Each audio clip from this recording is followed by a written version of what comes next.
Les dîners de Bercy. Voilà comment la presse a baptisé la stratégie de celui qui était ministre de l'économie entre 2014 et 2016.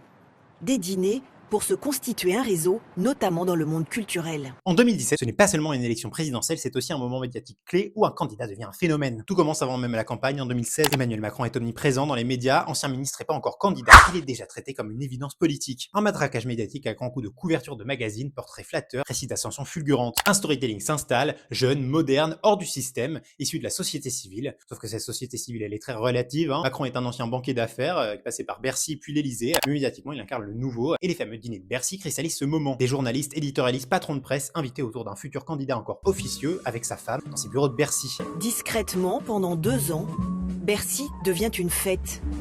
Des apéros, des dîners, parfois même 2 dans la même soirée. Combien d'invités ont-ils été ainsi reçus? En quelques mois, Macron dépense l'essentiel de son budget de représentation au ministère de l'économie. Emmanuel Macron a siphonné les frais de représentation. Cette enveloppe attribuée aux ministres est destinée aux invitations professionnelles. 120 000 € en 8 mois. Pour tisser des liens avec les élites économiques, culturelles et médiatiques du pays. De fil en aiguille, les mondanités de Bercy portent leurs fruits. Le carnet d'adresses des Macron s'étoffe.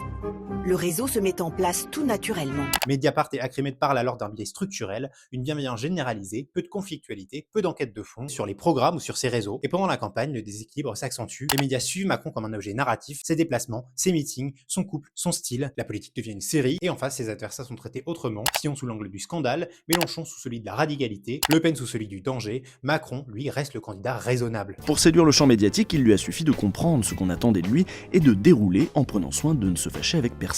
Dans un champ médiatique où le superficiel règne, les médias les plus complaisants, tout captivés qu'ils étaient par ce personnage hors du commun, ne roulaient donc pas forcément objectivement ou intentionnellement pour Macron.